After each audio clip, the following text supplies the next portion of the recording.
जो भी बंदा बस बिलीफ पे अटका हुआ है वो बेवकूफ़ है। वो एक्चुअल में लाइफ को जी नहीं रहा, वो बस लाइफ को जीने की बातें कर रहा है कि लाइफ ऐसी होगी, लाइफ वैसी होगी। वो एक्चुअल में प्रेजेंट ही नहीं है, वो बस अपने दिमाग में अटका हुआ है। जितने ज़्यादा आपके सेक्सुअल पार्टनर्स होंगे उतना ही आपकी हेल्दी और हैप्पी मैरिज के चांसेस गिरते चले जाते हैं। मैं अभी भी प्यार करने से डरता नहीं हूं और अभी भी मैंने नफरत को अपने ऊपर विजय नहीं हासिल करने दी है।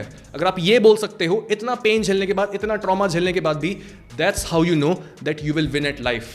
हर किसी के पेरेंट्स उन्हें कई लाइफ एडवाइस देते हैं कि बेटा दुनिया ऐसी होती है और तुम्हें उसमें इस तरह से बिहेव करना है। बट व्हाट इफ आपके पेरेंट्स की ज्यादातर एडवाइस अब रेलेवेंट ही ना हो?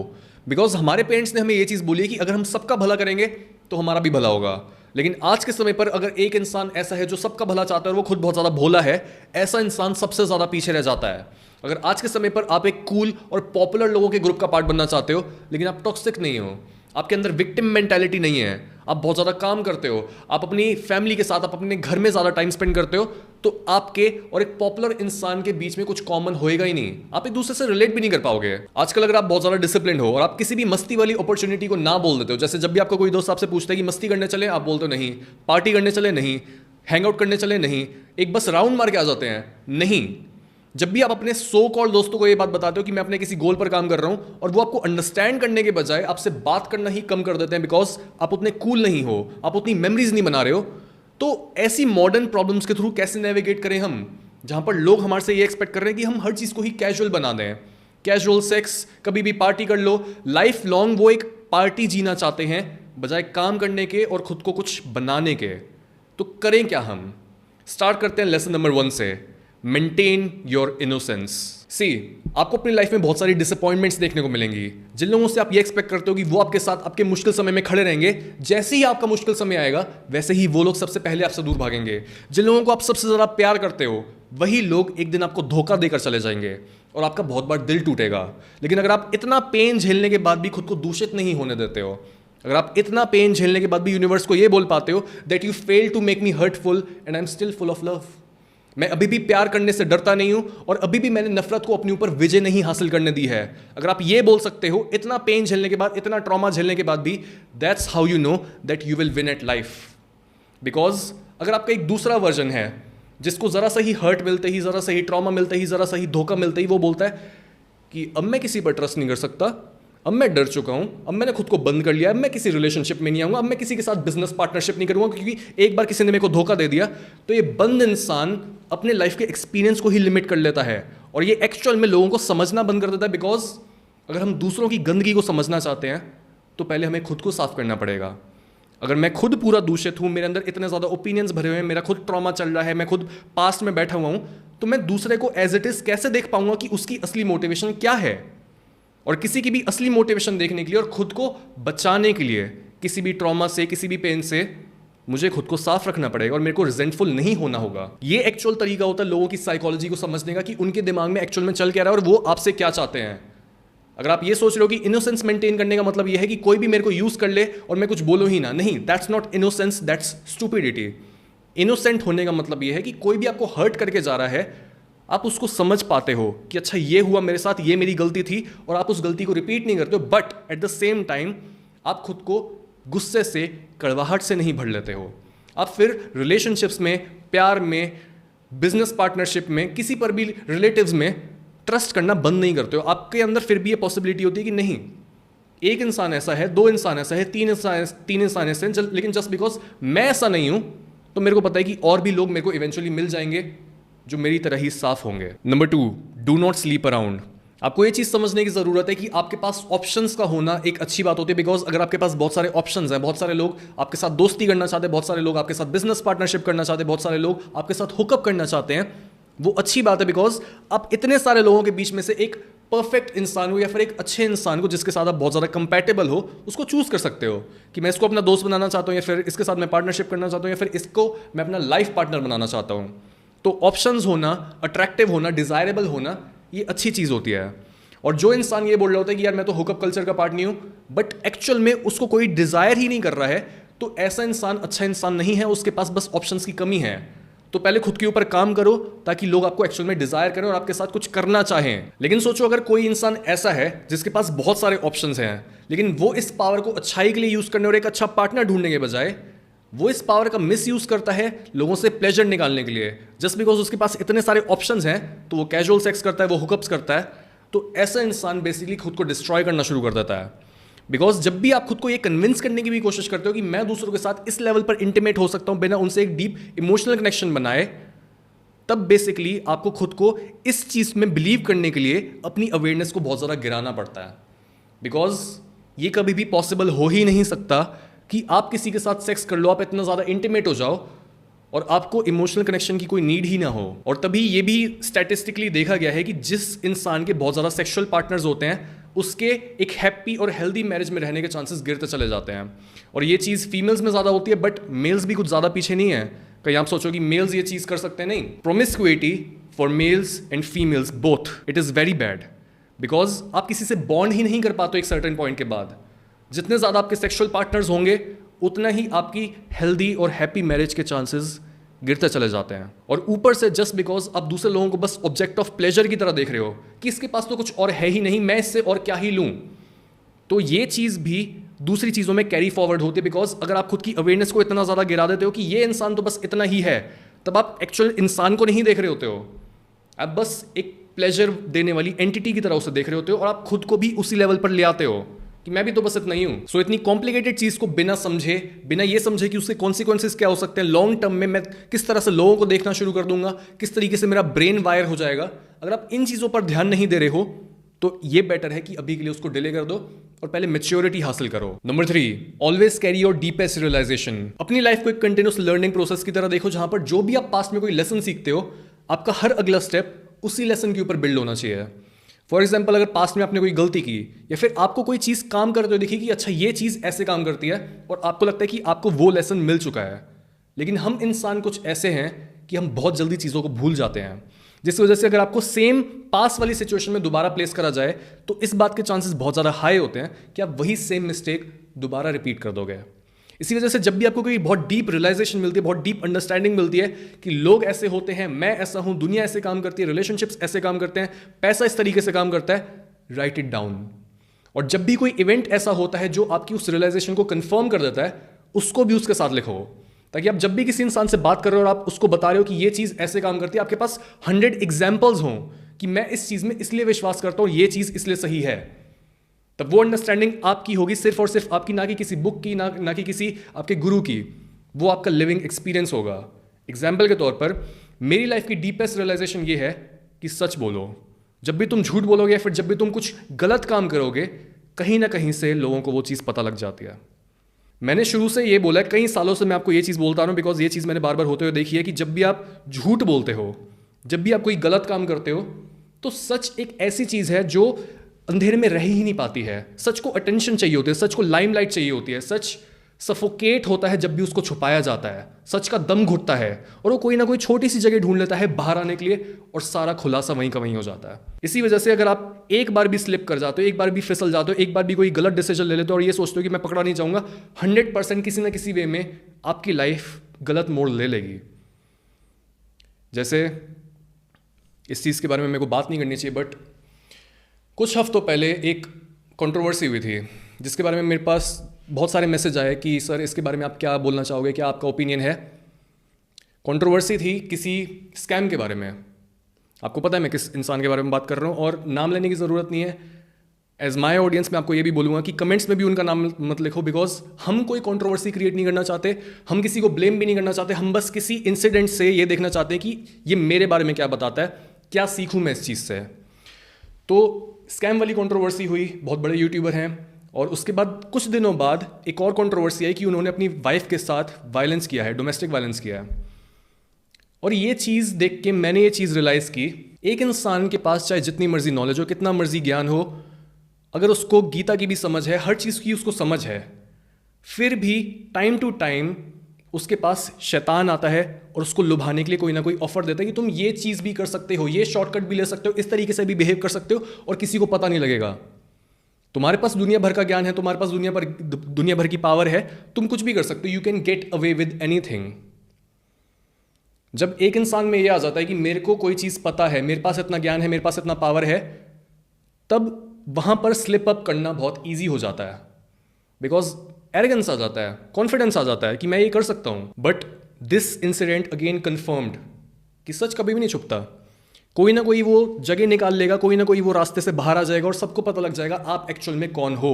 और ये मेरा कोई स्टेटमेंट नहीं है, ये मैं बस एक ओपिनियन दे रहा हूँ कि ये चीज़ मेरे को लगती है। मैं ये नहीं बोल रहा हूँ कि आप भी ये सोचो उस इंसान के बारे में या फिर आप मस्ती करो उसके नाम को लेके, नहीं। हमें बस समझना है कि ठीक है, मैं क्या सीखूं इस चीज़ से, मेरे बारे में ये चीज़ क्या बोलती है। एज माई ऑडियंस, आपको ये नहीं करना कि कोई भी चीज़, अगर कोई भी इंसान कोई गलती करता है तो हम उसका मजाक उड़ाएं, नहीं। हमें सीखना है कि इसने क्या गलती की, बिकॉज कभी ना कभी ये गलती मैं भी कर सकता हूं, कभी ना कभी शैतान मेरे पास भी आएगा ऑप्शंस लेके कि तुम शॉर्टकट भी ले सकते हो, तुम कोई गलत काम भी कर सकते हो और लोगों को ये पता नहीं लगेगा, लेकिन आपने अपने दिमाग में ये रखना है कि पता लग जाता है। मैंने अपनी लाइफ में इतनी बार यही सेम चीज़ देखी है कि कोई भी इंसान अगर कोई गलत काम करता है, चाहे वो मेरे फ्रेंड्स हो, चाहे वो मेरे रिलेटिव्स हो, चाहे वो ऐसा कोई पब्लिक इंसिडेंट हो, कुछ भी हो, इतनी बार मैंने यही सेम चीज़ देखी है कि अगर कोई इंसान झूठ बोलता है, अगर कोई इंसान किसी को तंग करता है, किसी को हर्ट करता है, कुछ गलत काम करता है, तो वो सच बाहर आ जाता है। इट डजेंट मैटर उसके पास कितना पैसा है, कितनी पावर है, कितना मर्जी उसको दुनिया भर का ज्ञान हो।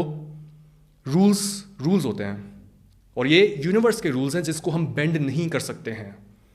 सच जो है वो यूनिवर्सल लॉ है और सच बाहर आता है। सच का जो डिफॉल्ट पोजीशन होती है वो होती है कि वो खुले में घूमता है। सच कभी भी छुप के रह ही नहीं सकता है। सच हमेशा एक्सेसिबल होता है हर इंसान को। तो इस तरीके से आपने अपनी हर डीपेस्ट रियलाइजेशन को अपने साथ कैरी करना है। हर समय आपको उसको मंत्र की तरह जाप करना है कि ये चीज़ ऐसे ही होती है, ये चीज़ ऐसे ही होती है। बिकॉज जिस मोमेंट पर आप अपनी डीपेस्ट रियलाइजेशन को भूल जाते हो, आप ससेप्टेबल हो जाते हो ऐसी बकवास हरकतें करने के लिए, और आप सोचते हो कि किसी को पता नहीं लगेगा, बट पता लग जाता है। Lesson number 4, go through unresolved problems with your parents. हमें ऐसा लगता है कि हमारे घर में जितना भी प्यार हो या फिर जितनी भी लड़ाइयाँ हो रही होती हैं, वो दूसरे लोगों को थोड़ी पता लगता है कि इनके घर में हो क्या रहा है। बट बात यह है कि सब पता लगता है, बिकॉज हमारे पेरेंट्स सबसे पहले हमें इंट्रोड्यूस करते हैं मैस्कुलिनिटी, फेमिनिटी, वही हमें इंट्रोड्यूस करते हैं रिलेशनशिप्स, और वही हमें इंट्रोड्यूस करते हैं प्यार के आइडिया से। वही बताते हैं कि ये तीनों चीज़ें कैसे काम करती हैं, यानी एक मर्द होने का या फिर औरत होने का मतलब क्या होता है, एक रिलेशनशिप में हमें कितना ट्रस्ट करना चाहिए, कितना डाउट करना चाहिए, किस तरीके से एक रिलेशनशिप को मेंटेन करना चाहिए, इस तरह की चीज़ें। और प्यार किस तरीके से करते हैं, कितने डर में आप रहते हो, कितना आप दूसरे को देते हो, कितना आप डिमांड करते हो, ये सारी चीज़ें हम अपने पेरेंट्स से सीखते हैं। और जब भी एक फैमिली काफ़ी हेल्दी होती है, बच्चों को पेरेंट्स से काफ़ी अच्छा अटेंशन और प्यार मिला हुआ होता है, तब वो गलत चीज़ों की तरफ नहीं जाते हैं, वो गलत चीज़ों में प्यार नहीं ढूंढते, वो गलत लोगों की तरफ अट्रैक्ट नहीं होता है। कई लोगों को आपने देखा होगा जो बार बार टॉक्सिक रिलेशनशिप में आ जाते हैं, जो बार बार किसी न किसी चीज़ से एडिक्ट हो जाते हैं, उनको एडिक्शन की प्रॉब्लम होती है। क्यों होती है ये चीज़ उन्हीं लोगों में देखी जाती है जिनकी फैमिली में कुछ ना कुछ ट्रॉमा, प्रॉब्लम, लड़ाइयाँ बचपन में ये सब चीज़ें चल रही होती थी। बिकॉज जब भी एक घर में प्यार, रिलेशनशिप या फिर मैस्कुलिनिटी और फेमिनिटी के आइडियाज़ डिस्टॉर्टेड हैं, उन्हें पता ही नहीं है कि एक लड़का औरत कैसे बिहेव करते हैं, प्यार कैसे करते हैं, या फिर एक रिलेशनशिप को हेल्दी वे में कैसे मेंटेन करते हैं, अगर उन्हें ये पता ही नहीं है तो उनके बच्चे भी इसी चीज़ को रिफ्लेक्ट करेंगे। और एक लड़का उतना मैस्कुलिन नहीं होगा, एक लड़की उतनी फेमिनिन नहीं होगी, और उनको प्यार करना नहीं आता होगा, वो टॉक्सिक रिलेशनशिप्स बनाएंगे, उनकी अटैचमेंट अनहेल्दी होगी। और जब भी बच्चों के अंदर ये चीज़ होती है कि मेरे पापा ने, मेरी मम्मी ने मेरे को उतना प्यार नहीं करा, उन्होंने मेरे को उतनी अटेंशन नहीं दी, तब हम किसी ना किसी वे में उनसे रिवेंज लेने की कोशिश करते हैं, किसी ना किसी गलत दिशा में जाके। आपने बहुत से लोगों को देखा होगा, जो लड़के होते हैं वो काम करना बंद कर देते हैं, जो लड़कियां होती हैं वो ज़्यादा प्रोमिस्कुअस हो जाती है। वो ये सोचती हैं कि अगर मैं दूसरे गंदे लड़कों के साथ घूम रही हूँ तो किसी तरीके से मैं पापा पे रिवेंज ले रही हूँ। या फिर एक लड़का होता है वो बोलता है कि मैं अपनी लाइफ पर कुछ भी काम नहीं कर रहा बिकॉज मेरे पेरेंट्स ने कोई भी मेरे को एडवांटेज नहीं दी। ये सारी चीज़ें तभी मैनिफेस्ट कर रही होती बिकॉज पेरेंटिंग की प्रॉब्लम होती है। बट ये चीज़ जब एक बार आपको समझ आ जाती है कि अच्छा मेरी पेरेंटिंग प्रॉपर नहीं थी और ज़्यादातर लोगों की पेरेंटिंग प्रॉपर नहीं होती है, तो अब करें क्या? अब हम ये करेंगे कि हम इस चीज़ की रिस्पॉन्सिबिलिटी लेंगे बिकॉज हमें ये चीज़ समझ आ चुकी है, हम अवेयर हो चुके हैं। और हम क्या करेंगे, हम अपने पेरेंट्स के पास जाएंगे, या फिर अगर वो जिंदा नहीं है तो हम अपने दिमाग में उनसे बात करेंगे, या फिर अगर वो हमसे दूर रहते हैं तो हम उन्हें कॉल करेंगे and we will sort everything out. या फिर हम बस उन्हें अपनी साइड बता देंगे कि मैं आपसे प्यार करता हूँ या फिर आपसे प्यार करती हूँ, बट ये आपकी गलती थी, ये आपने इस तरीके से किया। और मे बी वो फिर इतना ओपन अप हो जाए एक पॉइंट के बाद, बिकॉज फर्स्ट टाइम में शायद वो ओपन अप ही ना हो, वो आपका फ़ोन कर दे या फिर वो आपको पागल बोले, बट ओवर टाइम अगर आप कम्युनिकेट करने की कोशिश करते हो इन चीज़ों को, तो वो बोलते हैं कि बेटा मेरी ये मजबूरी थी, जितनी हमारे अंदर समझ थी उतना हमने तुम्हें दे दिया, सॉरी। ये पॉइंट, एक पॉइंट के बाद आप इस जगह पर पहुंच सकते हो। ये कोई ऐसा नहीं है कि यार मेरे पापा तो मेरे से बात नहीं करते, मेरी मम्मी से तो मैंने कभी इतने डीप जाके बात की ही नहीं, या फिर वो इतने टॉक्सिक हैं, वो तो बात बात पे मेरे को पीटते हैं। एक पॉइंट के बाद बंदा मेल्ट हो जाता है जब उसे प्यार दिया जाता है। बिकॉज जब भी एक इंसान हेटफुल होता है या फिर एक इंसान बहुत गुस्से वाला होता है, क्या डिमांड कर रहा होता है? वो ये दिखा रहा होता है कि मेरे को कभी भी प्यार नहीं मिला। तो जब भी आपके पेरेंट्स आपकी सुने ना, या फिर वो बहुत ज़्यादा टॉक्सिक हो रहे हैं, पेरेंट्स टॉक्सिक हो रहे हैं, कितना ये बोलने में भी अजीब लगता है, बट ये चीज़ होती है कि आपके पेरेंट्स आपकी नहीं सुन रहे हैं, पेरेंट्स बहुत ज़्यादा अग्रेसिव हैं, give them love, show them love, रोते रोते भी प्यार दो उन्हें। और एक पॉइंट के बाद ये चीज़ रिजॉल्व हो जाएगी in most of the cases. अगर वो ज़्यादा फिजिकली अब्यूजर हैं, बात अलग है। अगर वो बिल्कुल भी मान नहीं रहे हैं, सालों से आप यही चीज़ करते आ रहे हो और वो मान नहीं रहे हैं, बात अलग है। But most of the cases में बात सॉल्व हो जाती है। और जो भी आपके अंदर रिवेंज लेने का गलत रिलेशनशिप का आइडिया होता है कि मैं ये सब करूँगा बिकॉज मेरे साथ ये सब हुआ, वो चीज़ें चली जाती है और आप वापस से खुद को क्लीन कर पाते हो। आप बस यही नहीं सोच रहे होते कि मेरे पेरेंट्स ने मेरे साथ ये किया तो मैं इस पर कैसे रिस्पॉन्ड करूँ, ये चीज़ गिर जाती है। जो हमारे अंदर एक नेसेसिटी होती है, एक नीड होती है कि हम किसी ना किसी तरीके से रिस्पॉन्ड करें। अगर हमारे पेरेंट्स ने हमारे को उतनी एडवांटेजेस नहीं दी थी तो हम ये सब चीज़ें अलाउड है, हमें चीट करना अलाउड है, या फिर हमें बुरे बनना अलाउड है, या फिर हमें बस एक्सक्यूज़ मारना अलाउड है, ये सारी चीज़ें गिर जाती हैं। और जैसा हमने फर्स्ट पॉइंट में डिस्कस किया, हम अपनी इनोसेंस वापस से मेंटेन कर पाते हैं। Lesson number 5, don't get lost in daily tasks and problems. Common advice यही दी जाती है कि बड़ा सोचो और जितना हो सके उतना काम करो। इवन मेरे मैसेज का एक बहुत बड़ा पार्ट यही है कि आपको पता ही नहीं है कि आपके अंदर कितनी पोटेंशियल और आप कितना कुछ अचीव कर सकते हो। लेकिन अगर हम ये जो बड़ा सोचने वाली, काम करने वाली, कभी ना रुकने वाली एडवाइस है, इसको बैलेंस नहीं करते हैं, बस कभी रुक कर, ठहर कर, आराम करने वाली एडवाइस से, तो जो भी हमें अचीव करना है अपनी लाइफ में, हम उसे अचीव नहीं कर पाते। अगर हम कभी भी खाली नहीं बैठ सकते, अगर हम कभी भी खुद को एंकर नहीं कर सकते, खुद को ग्राउंड नहीं कर सकते हैं, तो हमारी लाइफ हमेशा इनकम्प्लीट रहेगी और एक पॉइंट के बाद हम बर्न आउट हो जाएंगे और हम सोचेंगे कि क्या चीज़ इनकम्प्लीट रह गई, क्या चीज़ अधूरी है मेरे में। अगर आप बिना फ़ोन के, बिना अपने थॉट्स के, बिना किसी फैंटेसी के, बिना किसी टेंशन के, बिना अपने गोल्स के कि मैं 10 साल बाद क्या करूँगा, 20 साल बाद, 30 साल बाद, अगर आप लोगों से दूर नहीं रह सकते हो तो ये एक बहुत बड़ी प्रॉब्लम है। बिकॉज एक पेंटिंग को इमेजिन करो जहाँ पर आप बस पीक बनाए जा रहे हो, मतलब एक पहाड़ है, वो ऊंचा होता चला जा रहा है और उस पेंटिंग में कुछ और है ही नहीं। उस पेंटिंग में पहाड़ की ब्यूटी को अप्रिशिएट करने के लिए कोई वैली ही नहीं है, कोई घाटी नहीं है, बस एक पहाड़ है। क्या आप उसे अप्रिशिएट कर पाओगे? एक पहाड़ की ब्यूटी को हम तभी वैल्यू करते हैं जस्ट बिकॉज पहाड़ के साथ घाटियां होती हैं। पीक की वैल्यू तभी होती है बिकॉज उसके साथ डेप्थ भी होती है। लाइट की वैल्यू तभी होती है बिकॉज डार्कनेस एग्जिस्ट करती है। और बिल्कुल ऐसे ही अगर हम अपनी स्पीच को भी देखें, अगर मैं बस धड़ धड़ धड़ धड़ बोलता जाऊं और बीच में मैं कभी भी रुकूं भी ना, तो जो भी मैं इंपैक्टफुल सेंटेंस बोलूंगा, मेरी बातों में चाहे जितना मर्जी वजन हो, लेकिन जस्ट बिकॉज मैंने प्रॉपर पॉजेज नहीं लिए और मैंने आपको टाइम नहीं दिया जो भी मैंने बात बोली उसको अप्रिशिएट करने का, उसको इंटरनलाइज करने का, तो चाहे वो जितनी मर्जी इंपैक्टफुल बात हो, वो कभी भी उतना इंटेंसिटी कैरी ही नहीं करेगी आपके दिमाग में। आप बोलोगे कि हाँ सौरभ ने कोई नॉर्मल सी बात बोली है। और इवन अगर आप ओशो की बातें सुनो, ओशो किस तरीके से बोलते थे, उनकी स्पीच ऐसी होती थी कि जब भी उन्होंने कोई इंपैक्टफुल सेंटेंस बोला, कोई भी बात बोली, प्रॉपर पॉज है वहाँ पे और लंबा पॉज है, ताकि उन्होंने जो भी बोला आप प्रोसेस कर पाओ कि अच्छा कितनी गहरी बात बोली है। हम किसी भी चीज़ को सिर्फ तभी अप्रिशिएट कर पाते हैं जब टाइम टू टाइम हम उससे थोड़ी दूरी बनाते हैं। अगर आप पूरे दिन काम कर रहे हो, पूरे दिन आपके दिमाग में गोल्स चल रहे हैं, या फिर इवन अगर आप प्रोक्रेस्टिनेट कर रहे हो लेकिन आप टेंशन से भरे हुए हो, आप कभी भी अपने आप को ब्रेक ही नहीं दे रहे हो। आप कभी भी रोज़मर्रा के काम, जो भी आपकी ड्यूटीज़ हैं, इनसे अगर थोड़ी देर के लिए दूर नहीं हो रहे हो और मी टाइम नहीं निकाल रहे हो, अगर आप बस देख नहीं रहे हो कि अब मेरे दिमाग में चलता क्या है, तो आपको सोने में प्रॉब्लम होगी, आपको एक्चुअल में किसी भी चीज़ पर फोकस करने में प्रॉब्लम होगी, आपके थॉट्स प्रोसेस नहीं हो पाएंगे, इतना ज़्यादा भरे रहोगे, आप ओवर थिंक करते रहोगे। आप बोलोगे कि यार मैं डिप्रेस्ड फील करता हूँ, लेकिन आपको डिप्रेस्ड फील करने के लिए भी टाइम नहीं मिलेगा। ये प्रॉब्लम हो जाती है जब भी हम अपने साथ अकेले नहीं बैठते बिना कुछ काम के। Lesson number 6, women test men more and men learn to pass those tests. ये एक ऐसी चीज़ है जिसके बारे में जब भी मैं बात करता हूँ हमेशा मेरे को बहुत सारी हेट मिलती है। कहीं ना कहीं ऐसे टॉपिक्स होते हैं, जैसे गॉड का टॉपिक हो गया जो कि आने वाला है, एक मेल फीमेल वाला टॉपिक हो गया कि उनकी साइकोलॉजी कैसे डिफर करती है और क्या चीज़ें गलत हो रही हैं। कई ऐसे टॉपिक्स होते हैं जिस पर मेरे को पता है कि हेट मिलनी है, बट उन पर बात करनी इतनी ज़्यादा ज़रूरी है। और just because I have conviction, मैंने इतनी बार देख लिया है इन चीज़ों को, तो उस बारे में मैं मुंह बंद नहीं रख सकता हूँ अपना। तो आजकल हो क्या रहा है, हम ये देख रहे हैं कि फीमेल्स के स्टैंडर्ड्स गिर गए हैं, फीमेल्स उतना टेस्ट नहीं कर रही हैं मेल्स को, बिकॉज फीमेल्स क्यों टेस्ट करती है? हम हमेशा इस चीज़ के बारे में बात करते हैं, लेकिन फिर भी अभी तक ज़्यादातर लोगों ने इस चीज़ को इंटरनलाइज नहीं किया कि फीमेल्स ज़्यादा चूजी होती हैं बिकॉज रिप्रोडक्शन की कॉस्ट उन्हें बेयर करनी पड़ती है।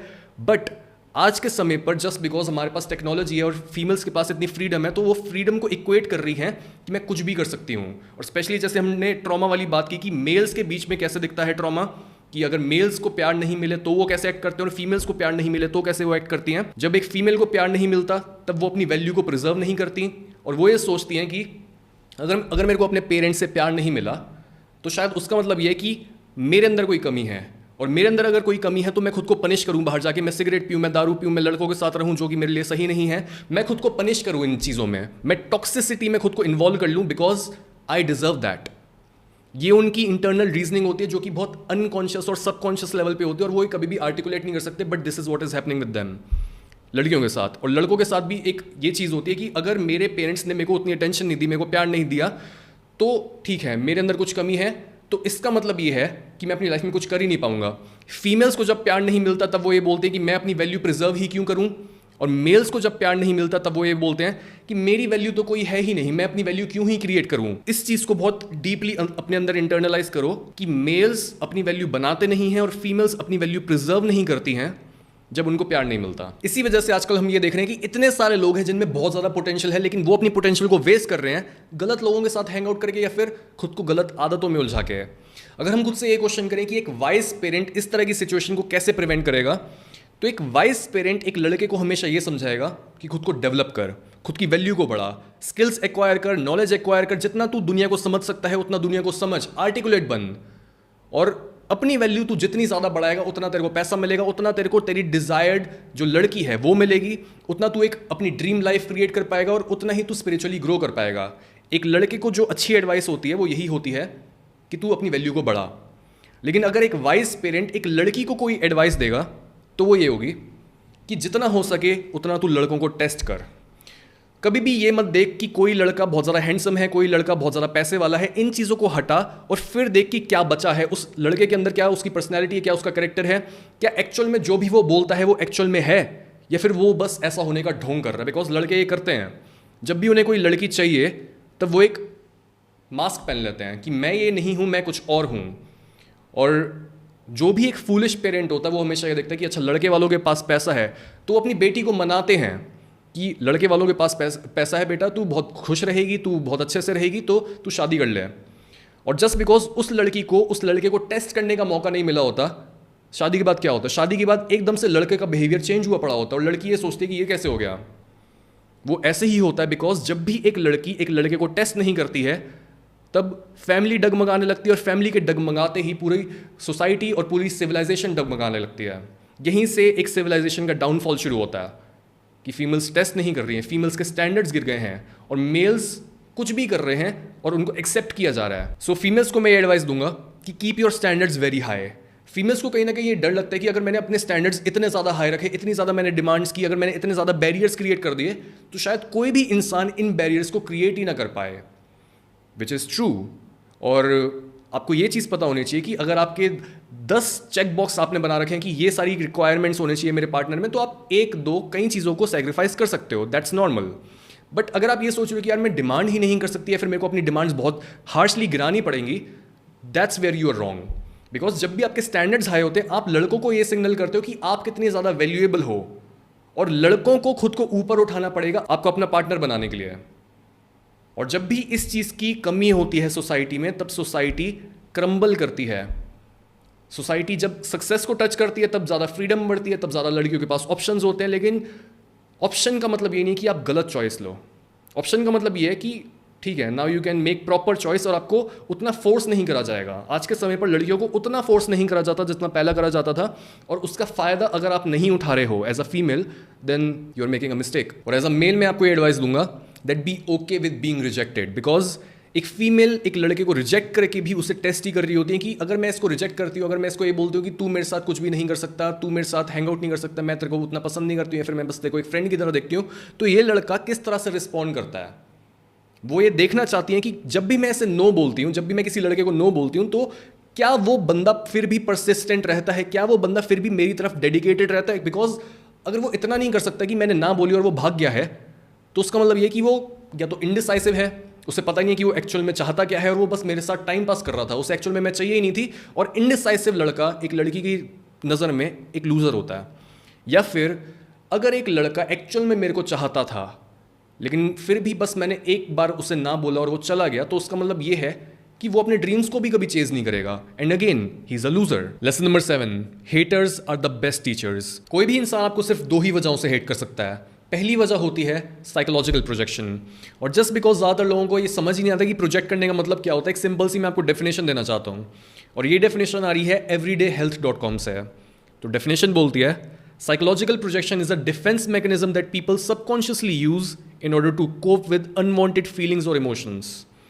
Psychological projection involves projecting undesirable feelings or emotions onto someone else rather than admitting to or dealing with those unwanted feelings. यानी अगर मेरे अंदर कोई इनसिक्योरिटी है, मेरे अंदर कोई डर है, कोई चीज़ ऐसी है जो बार बार मेरे को गुस्सा दिलाती है लेकिन मैं उस चीज़ को फेस नहीं करना चाहता कि ये मेरा फियर है, ये मेरी इनसिक्योरिटी है, तो मैं क्या करता हूँ, मैं उस डर को आपके ऊपर डाल देता हूँ कि तुम्हारे अंदर ये फियर है, तुम्हारे अंदर ये कमी है, मेरी ये कमी थोड़ी है। मैं उसे एडमिट ही नहीं करता कि ये मैं हूँ, और मैं उसे दूसरों की प्रॉब्लम बना देता हूँ कि ये तो दूसरे करते हैं। तो ये एक टाइप की हेट होती है, ये होती है प्रोजेक्शन।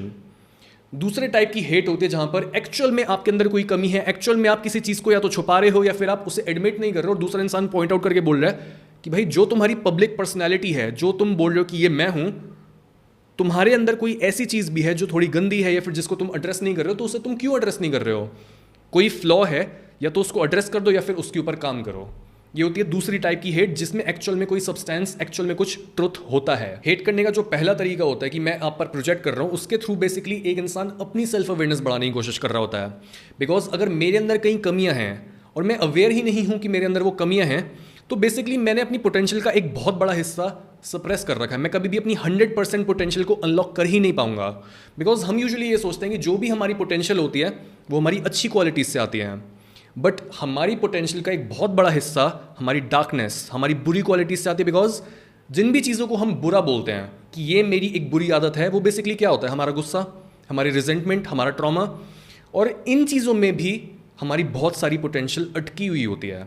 जब तक हम अपनी इन सारी मेमोरीज को, ट्रॉमा को, गुस्से को, रिजेंटमेंट को, फियर्स को, शेम को अपनाते नहीं हैं कि हाँ ये मेरी स्टोरी का पार्ट है, हाँ मेरे साथ ये हुआ था, जब तक हम इन चीज़ों को अपनाते नहीं और इन चीज़ों को डार्कनेस में रखते हैं कि कोई बात नहीं, इसके बारे में बात नहीं करनी मेरे को, जब तक ऐसा नहीं होता तब तक हमारा दिमाग ये बोलता है कि जस्ट बिकॉज तू इन चीज़ों के बारे में अवेयर ही नहीं होना चाहता, तू इन चीज़ों की तरफ देख ही नहीं रहा है, तू इन चीज़ों से डरता है, तो मैं क्या करूँगा, मैं तेरी सेल्फ अवेयरनेस बढ़ाने में तेरी मदद करूंगा और मैं ये चीज़ तेरे को हर किसी में बाहर दिखाऊंगा तेरे से। एग्जाम्पल के तौर पर अगर मेरे अंदर फियर ऑफ अबेंडनमेंट है, मेरी पेरेंटिंग कुछ इस तरीके की हुई थी कि मेरे को डर है कि लोग मेरे को ज़्यादा प्यार नहीं करेंगे, फिर वो मेरे को छोड़कर चले जाएंगे।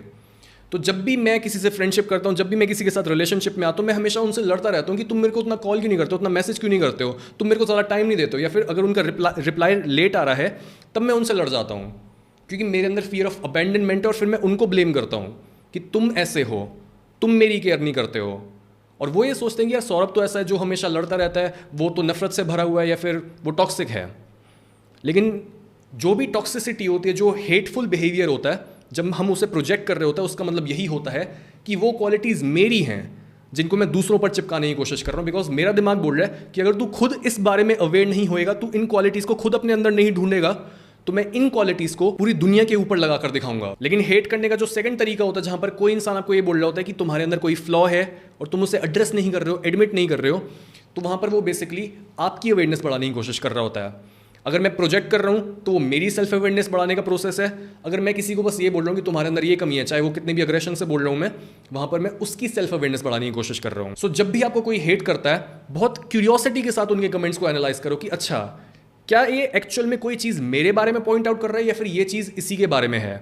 जितना आप हेटर्स को स्टडी करोगे उतना ज़्यादा आपकी सेल्फ अवेयरनेस भी बढ़ेगी, आपकी पेशेंस भी बढ़ेगी और आप लोगों से एम्पथाइज भी कर पाओगे जो आपके कॉन्शियसनेस के लेवल से नीचे हैं। Lesson number 8, if you are going to war you will need God by your side. Life के कई ऐसे प्रिंसिपल्स होते हैं जिनको आप चाहे जितना मर्जी टेस्ट कर लो, आप उन्हें डिस्प्रूव कर ही नहीं सकते हैं।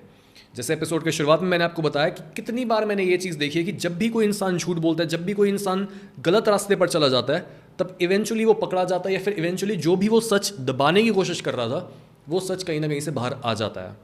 तो इसी प्रिंसिपल की तरह और बहुत सारे प्रिंसिपल्स होते हैं जो आप टेस्ट करते हो, जो आप सीखते हो ओवर योर लाइफ। और जब आप इन प्रिंसिपल्स को अप्लाई करना शुरू करते हो, जब आप सही रास्ते पर चलना शुरू करते हो, धीरे धीरे आपकी लाइफ का एक्सपीरियंस बहुत ज़्यादा इंटेंसिफाई होने लगता है। आपको अंदर ही अंदर ये चीज़ कंफर्म होने लग जाती है कि हाँ, आप सही रास्ते पर हो। And this is not a thought, this is not a belief. मैं कभी जब भी मैं गॉड के बारे में बात कर रहा हूँ तो मैं किसी बिलीफ के बारे में बात नहीं कर रहा होता, और ना ही मैं बिलीफ्स को सपोर्ट करता हूँ। जैसे मैंने एक रिसेंट कम्युनिटी पोस्ट शेयर की थी जहाँ पर मैं अपने वर्कशॉप को प्रमोट कर रहा था, मंक मोड वर्कशॉप को, और वहाँ पर मैंने गॉड के बारे में बात की थी कि जो थियस्ट हैं और जो एथियस्ट हैं, they both are wrong, because वो दोनों बस बिलीव कर रहे हैं किसी चीज़ में। एक बंदा बिलीव कर रहा है कि भगवान है, दूसरा बंदा बिलीव कर रहा है कि भगवान नहीं है।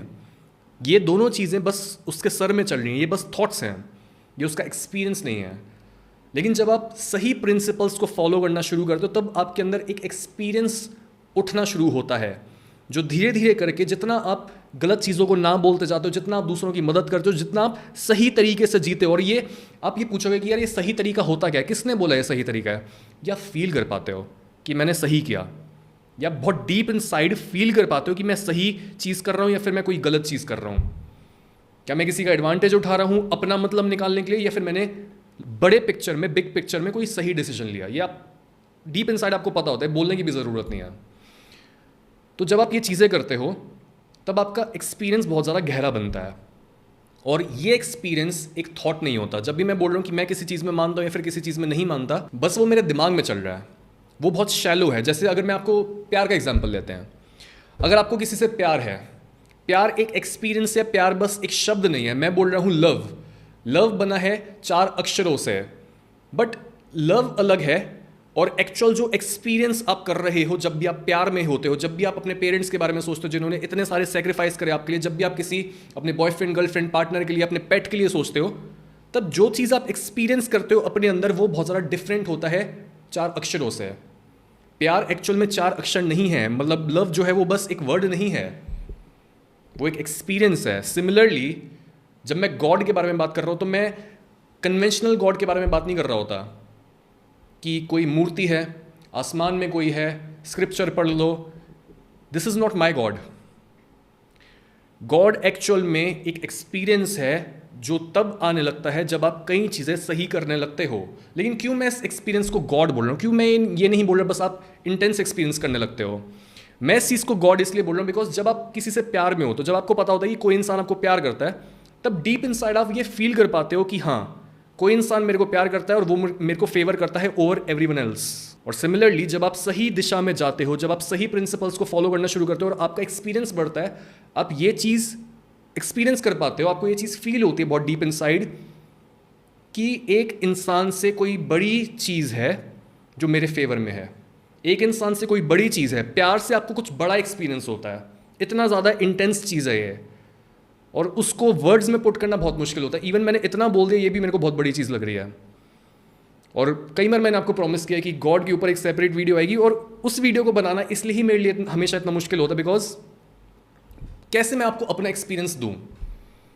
आपको बस मैं वर्ड्स दे सकता हूँ, वर्ड्स जो हैं, वर्ड्स की ट्रांसमिशन जब हो रही है, जब मेरे मुंह से आपके कानों में कोई चीज़ जा रही है, आपके कानों से जब वो दिमाग में जाती है, जो भी मैं बोलता हूँ वो बस एक थॉट बन गया। थॉट अलग होता है, एक्सपीरियंस अलग होता है। और जब भी मैं बोल रहा हूँ कि गॉड आपको चाहिए अपनी लाइफ में, आपको गॉड के साथ एक रिलेशनशिप बिल्ड करने की ज़रूरत है, उसका मतलब ये नहीं है कि आपको पूजा करनी है, उसका मतलब ये नहीं है कि आपको तालियां बजानी है, आपको भजन पढ़ने हैं। उसका मतलब ये है कि आप जो चीज़ अभी एक्सपीरियंस नहीं कर रहे हो, आपको उस चीज़ को एक्सपीरियंस करने की ज़रूरत है। अगर आप लाइफ में कुछ बड़ा करना चाहते हो, अगर आपने अपनी पोटेंशियल को एक्चुअलाइज करना है, अगर आपने खुद को समझना है, तो आपको वो एक्सपीरियंस चाहिए, वरना कुछ ना कुछ अधूरा रह जाएगा। और तभी जो एक वाइज पेरेंट होता है, स्पेशली एक वाइज फादर, वो हमेशा आपको ये एडवाइस देगा कि किसी भी चीज़ में बिलीव मत करो। भगवान में तुम्हें बिलीव नहीं करना है, भगवान को तुम्हें समझना है, भगवान को तुम्हें एक्सपीरियंस करना है, और तुम्हें भगवान के साथ एक रिलेशनशिप बिल्ड करना है। और वो कभी भी ऐसा नहीं होगा कि तुम कुछ पढ़ रहे हो, किसी से बात कर रहे हो, कोई घंटियां बजा रहे हो, ये सब चीज़ें नहीं होती हैं।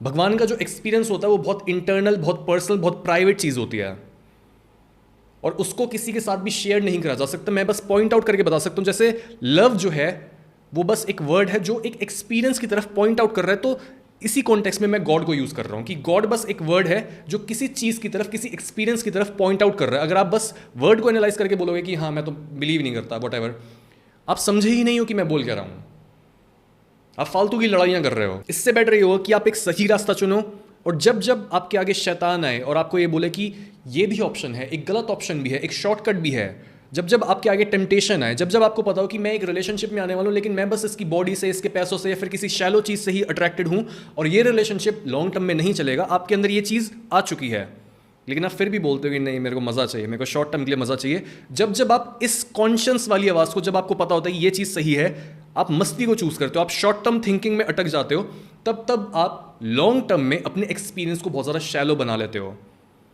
और तब आप ये बोलते हो कि मैं बस बिलीव करता हूँ या फिर नहीं करता। बिलीव की बात ही नहीं है, एक्सपीरियंस की बात है। जो भी बंदा बस बिलीव पे अटका हुआ है वो बेवकूफ़ है, वो एक्चुअल में लाइफ को जी नहीं रहा, वो बस लाइफ को जीने की बातें कर रहा है कि लाइफ ऐसी होगी, लाइफ वैसी होगी, वो एक्चुअल में प्रेजेंट ही नहीं है, वो बस अपने दिमाग में अटका हुआ है। तो जब भी हम बोल रहे हैं गॉड को अपने साथ लेके चलो, उसका मतलब ये है कि गलत रास्ता मत चूज़ करो, सही रास्ता चूज़ करो और अपना एक्सपीरियंस एक्चुअल में बहुत ज़्यादा इंटेंस बनाओ। शैलो लाइफ जीने की ज़रूरत नहीं है। शैलो लाइफ अगर जीनी है तो उसका मतलब ये कि आप लाइफ से प्यार ही नहीं करते हो, आप बेसिकली डेड हो, और लॉन्ग टर्म में आप अपनी सही और गलत को समझने की एबिलिटी भी खो देते हो। बिकॉज जब भी आप कोई सही काम करते हो, जब भी आप किसी सही प्रिंसिपल को फॉलो करते हो, तब आपके अंदर से एक इन्फॉर्मेशन मिलती है कि हाँ सौरभ तू सही रास्ते पर है।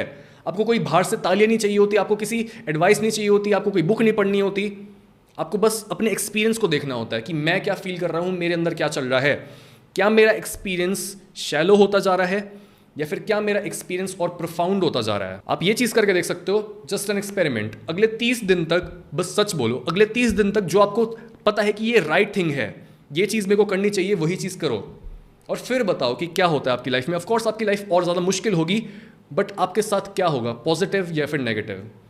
आप अपने फेवर में अपनी लाइफ क्रिएट कर पाओगे, आप अपने गोल्स के पास पहुंच पाओगे, या फिर आपकी लाइफ और ज़्यादा वर्स होगी। ये चीज़ करो और मेरे को बताओ। 1 महीना इस चीज़ को फॉलो करो और वापस से यहाँ पर आके कमेंट करो कि हाँ सौरभ मेरे साथ ये हुआ। Lesson number 9, people, freedom and rules are easily bought, so get rich. पहले के ज़माने में एक वाइस पेरेंट अपने बच्चों को ये एडवाइस दे सकता था कि बेटा पैसा हर चीज़ नहीं होती, और अगर तुम उतना पैसा नहीं कमा रहे तो दैट्स ऑल्सो ओके। बट आज के ज़माने में जहाँ ज़्यादातर लोग करप्ट हैं और ज़्यादातर लोग पैसों को वैल्यू करते हैं, उनका भगवान ही पैसा है, ऐसी सोसाइटी में अगर आप ये सोच रहे हो कि मेरे को पैसा थोड़ी डिफाइन करता है, मेरा जो वर्थ है वो मेरे कैरेक्टर से, मेरी पर्सनैलिटी से और जो भी मैं काम करता हूँ दुनिया में उससे मेजर होती है, वो बताता है कि मैं एक्चुअल में कौन हूँ, विच इज़ ट्रू। बट आपकी सोसाइटी में जितने लोग हैं, 99% लोग इस चीज़ में बिलीव नहीं करते हैं। वो यही मानेंगे कि जो आपका बैंक बैलेंस है वही आप हो, आपकी रिफ्लेक्शन आपकी बैंक बैलेंस में, आपके वॉलेट में दिखती है। तो ऐसी सोसाइटी के बीच जहाँ पर आपको दूसरे लोगों से इंटरेक्ट करना पड़ता है, जहाँ पर आपको दूसरे लोगों से बहुत ज़्यादा मतलब होगा, अगर आप ऐसी सोसाइटी में ये बोल रहे हो कि पैसा मैटर नहीं करता, या फिर अगर मैं रिच होने की तैयारी नहीं भी कर रहा तो दैट्स ओके, ये चीज़ गलत है। आपको रिच होना है and it is a necessity. 2024 में ये चीज़ बहुत ज़्यादा नेसेसरी है कि आपके पास इनफ पैसा हो फ्रीडम के लिए, और जो भी फालतू की लोग बात कर रहे होते हैं उनका मुंह बंद कराने के लिए। Lesson number 10, if you want to change someone's behaviour, give them love to drop all their defences. ये एक ऐसी चीज़ है जिससे मैं भी स्ट्रगल करता हूँ, बिकॉज जो मेरा आउटर अपीयरेंस है, जो मेरा पब्लिक पर्सोना है और जो मेरे एक्सप्रेशंस होते हैं, उनसे यही लगता है कि मैं पता नहीं कितना गुस्से वाला हूँगा। इवन एक रिसेंट कमेंट आया था मेरी वीडियो पे कि ये इंसान तो शक्ल से मिसोजिनिस्टिक लगता है। बट बात ये होती है कि हमें ना तो लोगों की अपीयरेंस देखनी है, ना ही हमें उनके बस वर्ड्स पर ध्यान देना है। हमें ध्यान देना है लोगों के एक्शंस कैसे हैं। और जो लोग समझ नहीं पाते कि कौन सा इंसान एक्चुअल में आपका भला चाहता है, कौन सा इंसान बस अपना मतलब चाहता है, वो इंसान सबसे पहले मैनिपुलेट होते हैं। बिकॉज हर इंसान को प्यार चाहिए, और जो इंसान मेरे को देखते हुए ये बात समझ जाता है कि मैं एक्चुअल में आपका भला चाहता हूँ, वो इंसान ज़्यादा रिसेप्टिव हो जाता है, वो अपने डिफेंसेस को गिरा देता है। हर किसी को प्यार चाहिए, और जब भी आपकी लाइफ में कोई ऐसा इंसान है, चाहे आपका फ्रेंड है, चाहे आपके पेरेंट्स हैं, चाहे आपका पार्टनर है, जो कोई भी बात सुनता नहीं है, वो टॉक्सिक हो गया है या फिर कुछ ना कुछ उसमें गलत बिहेवियर आ गया है, कोई गलत हैबिट उसने डेवलप कर लिया है, तो ऐसे इंसान को चेंज करने के लिए बेस्ट चीज़ होती है लव। बिकॉज अगर कोई इंसान गलत रास्ते पर है, उसको सही रास्ते पर लाने के लिए आप उसे क्या करोगे, आप उसके एक्सपीरियंस को इंटेंसिफाई करोगे। आप उसे बताओगे कि जो भी तू एक्सपीरियंस ले रहा है वो शैलो ही रहेगा, जिस राह पे तू चल रहा है वो राह ही गलत है। बट कोई भी इंसान आपकी बात तब तक नहीं सुनेगा जब तक उसको यही लगता रहेगा कि आप बस अपना मतलब निकाल रहे हो। इवन मार्केटिंग की दुनिया में एक काफ़ी पॉपुलर कोट है जो स्टूडेंट्स के आगे यूज़ करा जाता है उनको ये सिखाने के लिए कि कस्टमर को कैसे ट्रीट करते हैं। And the quote is, they don't care how much you know until they know how much you care. लोगों को ये फ़र्क नहीं पड़ता कि आपको कितना पता है अनटिल उनको ये पता लग जाए कि आपको कितना फ़र्क पड़ता है उनके बारे में।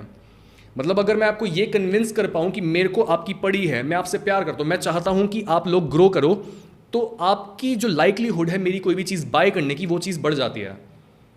और जो सेल्समैन होते हैं, आपने उनको अक्सर देखा होगा, उनके मुंह पर हमेशा एक फेक स्माइल होगी।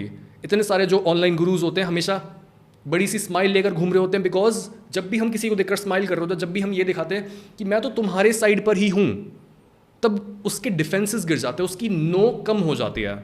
और जो भी एक इंसान बेच रहा होता है, चाहे वो एक सेल्समैन हो, एक बिजनेसमैन हो, या फिर एक रिलेशनशिप की हम बात करें, तब सामने वाला इंसान आपकी सुनने लगता है। जो भी आप बोल रहे हो वो उस पर ज़्यादा अटेंशन पे करता है। सो ये थे मेरे कई लाइफ लेसन जो मैंने खुद की लाइफ से सीखे हैं, और इस इन्फॉर्मेशन के साथ अब क्या करना है ये टोटली आपके ऊपर है।